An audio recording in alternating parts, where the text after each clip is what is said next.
How do you explain that? How do you explain that? It is only after the war. Actually, during the war, when the LTT had a presence, there was no drug issue in the Northeast. Not even in government-controlled areas. Because the LTT had a presence even in government-controlled areas, and those drug traffickers were frightened. So even though the counterinsurgency strategy of the governments of the day was to propagate drugs, they couldn't find people to do it. How is it then that today, after the war, 16 years after, the drugs issue in the Northeast has reached unimaginable heights? How is it? Now, if you try to deny this, honorable ministers, you only add to the suspicion that we already have. So this is the reality, you can't deny it. And this, I'm talking about the presence of 1:14, 1:2 is the official figures. We all know what a massive intelligence presence you all have. So to try and deny that the military has no involvement in this curse of drugs is an absolute lie.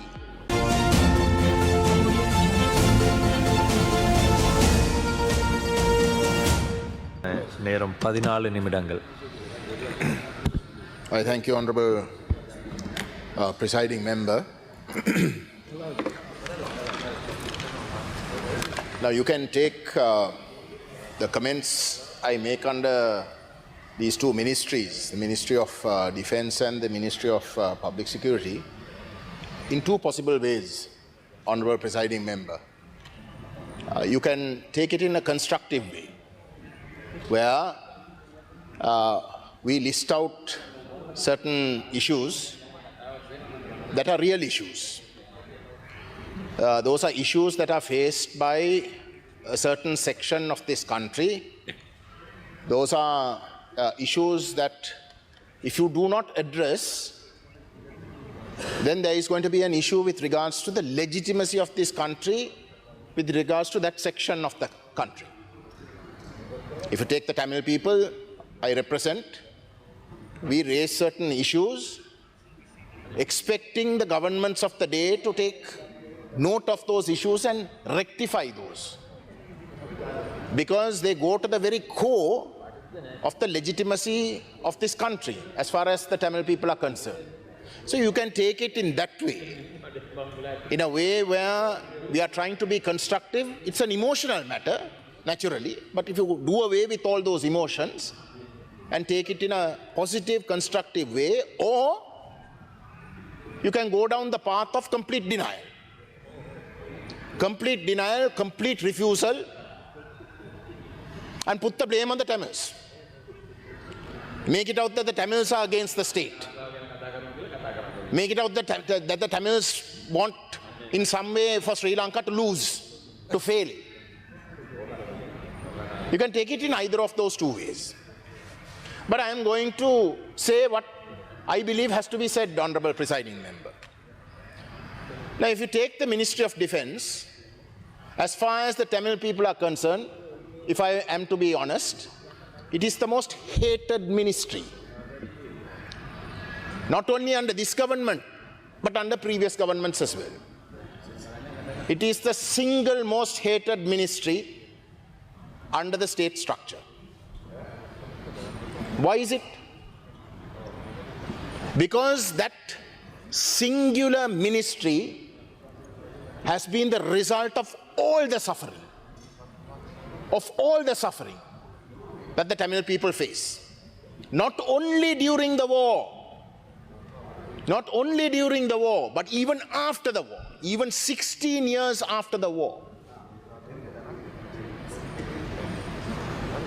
So what are you going to do about it? Now, the Honorable Deputy Minister of Defense, in his opening remarks, he referred to certain comments that I had made previously with regards to the military's involvement in spreading drugs, in the Northeast. I stand by what I said. It is not just me. If the Honorable Deputy Defense Minister comes to Jaffna and attends the district coordinating committee meetings in Jaffna, he will get to know himself. The military officials are there. The Jaffna command is there when these are spoken. Starting from governors who are appointed by the presidents, everyone will agree that the police and the military work hand in hand.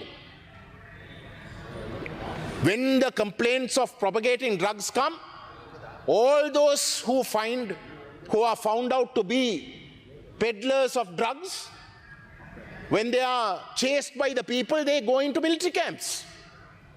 They hide in military camps.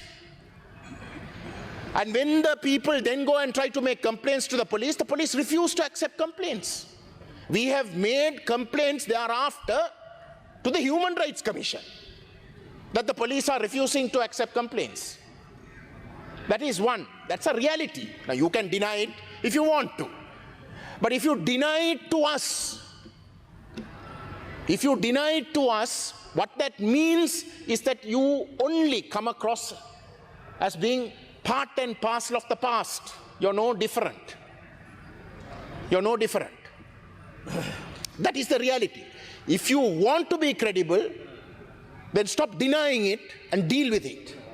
And you will have our cooperation, because it is our people who are affected by it.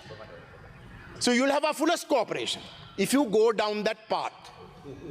But if you try to do what you did this morning by simply denying it, then you are only going to add to the suspicion that the people already have against the Ministry of Defense and the Ministry of Public Security and the police. Now, just a simple logical issue. The Honorable Deputy Minister of Defense, and I think there was another JVP member who was also a member of the military, retired, I guess, said, you know, what a great service that the military, the Navy, and the Air Force is doing in the Northeast. Even though I think the comment was made because I had made reference to the ratio of the presence of the military establishment in the Northeast. In Jaffna it is 1:14. In Banni it is 1:2, right? So with such an immense presence, to justify that, the government benches got up and said what a great service that the military, the army, the navy and the air force are doing. Now talk about drugs. Let's just simply take the drug issue. The navy is everywhere, right along the coast of the Northeast. Every kilometer you have a checkpoint of the navy. I challenge you to go to the Northeast coast. Every kilometer, if not maximum 2 kilometers, you will have a checkpoint of the navy. Or some camp. They're all occupying private land. Illegally occupying private land, but they're there. They're there. Never have they been present in this way, even during the war.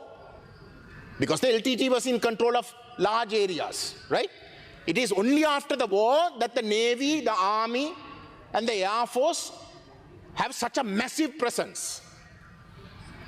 But it is only after the war that drugs is such a menace in the Northeast. How do you explain that? How do you explain that? It is only after the war. Actually, during the war, when the LTT had a presence, there was no drug issue in the Northeast. Not even in government-controlled areas. Because the LTT had a presence even in government-controlled areas, and those drug traffickers are frightened. So even though the counterinsurgency strategy of the governments of the day was to propagate drugs, they couldn't find people to do it. How is it then that today, after the war, 16 years after, the drugs issue in the Northeast has reached unimaginable heights? How is it? Now, if you try to deny this, honorable ministers, you only add to the suspicion that we already have. So this is the reality, you can't deny it. And this, I'm talking about the presence of 1:14, 1:2 is the official figures. We all know what a massive intelligence presence you all have. So to try and deny that the military has no involvement in this curse of drugs is an absolute lie. It's an absolute lie, and it will never be accepted. It will never be accepted. You can deny it as much as you want. Now, the other issue for accountability to seriously happen in this country, if you want the Tamil people to accept that Sri Lanka doesn't mean Sinhala Buddhists only, doesn't mean that it is only for the Sinhalese and their intentions of what Sri Lanka is, then you must accept that there were very, very serious crimes that took place during the war. As far as I'm concerned, it was genocide. It was genocide. I'm making that allegation, it is genocide. Now, what are you going to do about it? What are you going to do about it? The fact of the matter is, when you have such a massive presence, and when these crimes have taken place, those crimes are not just me. I'm not the one who's talking about it. The whole world is talking about it. The whole world is talking about it, right? Do you want every member of the military, all the three forces, to be suspect of those crimes? Don't you want to clear your names if you are actually not involved in it? Isn't it your own interest and in the interest of this country to clear your names? And how are you going to clear it? I know that all of them are not like that, because all the evidence of the genocide, of the crimes against humanity and the war crimes that came out through the military. Because there are people of conscience who couldn't bear the sort of way in which the military behaved. They leaked it out. They took recordings. That is how the evidence went out. That is how today the Sri Lankan military and the Navy has been accused of such heinous crimes. Because there were right-thinking people. There were right-thinking people who said, no, this is not the way a decent military or a decent establishment must behave. But I can't see the difference between that person who thought correctly and those violators. And that is not just me, that is the entire world. General Fonseca, when he was a member of this House in the previous Parliament, on numerous occasions, whenever the budget under Ministry of Defence was discussed, he would stand up and he would say that there is over 50 very senior officers at the highest of the ranks who have travel bans on them. They are unable to go abroad because they are on some list. Not only them, their families are also on lists. So don't you want to clear your names? Is this the legacy you want to keep? And if that is to be done, the military must stop opposing a genuine international inquiry, because that's the only way. That is the only real, genuine way that this curse of the wars past can be put to rest. Where the guilty are found guilty and the people know who did what, and those who did the worst are punished. And you have punished LTT, no? Summarily you have destroyed them. There were no trials. You executed them. You have already given your judgment. Not before a court of law. You decided that they all must die and you killed them. That's what happened. But not only them. In trying to kill them, you killed the people as well. That is why it's a genocide. That is why it's a genocide. So, it's your name now. It's only you. There is nobody else. You are the only accused party. The Sri Lankan state and its military structure is the only accused party today that has not been tried. And you can't try yourselves. So it is the military that must agree for an international investigation if you are to clear your names. For as long as you don't do that, Honorable Presiding Member, as long as the government doesn't agree to that, they are no different. They are no different from the previous governments who are very clearly complicit in all these crimes. Now the issue is this. Why there is a conflict of interest, why the JVP will worry about this, in dealing with this, in the way in which we say you must deal with it, is because of your own complicity. Because the Mahinda Rajapaksa government could not mobilize the people for a war. All they could do is talk about a racist war. Their rhetoric was racist. உங்களுடைய நேரம் நிறைவடைகின்றது. So they wanted somebody else. They wanted somebody who can go and make a credible case for war, to mobilize the war. So it was the JVP that did that.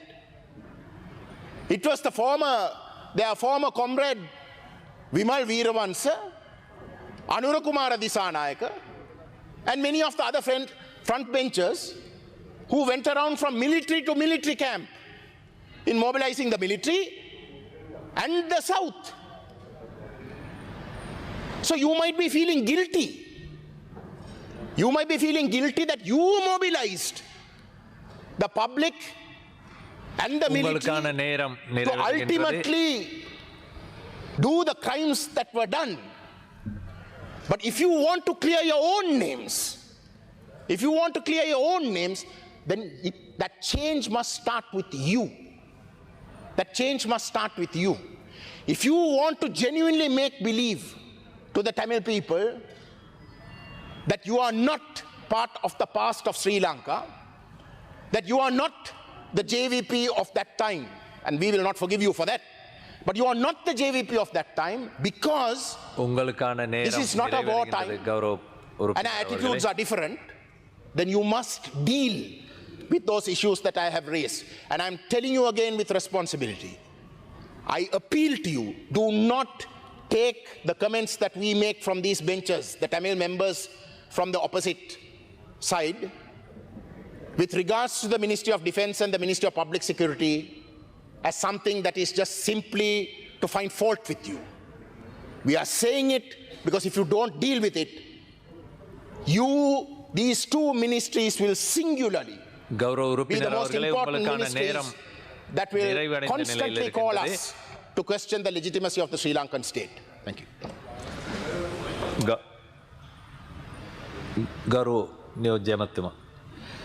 Thank you, Honourable Member of Parliament on the seat. The allegation made by the Honourable Gajendra Ponlamban against the Thai forces' involvement in criminal activities in the north and east, categorically, again, I deny the fact and reject it, and I kindly request you to be specific on those incidents or those who are involved.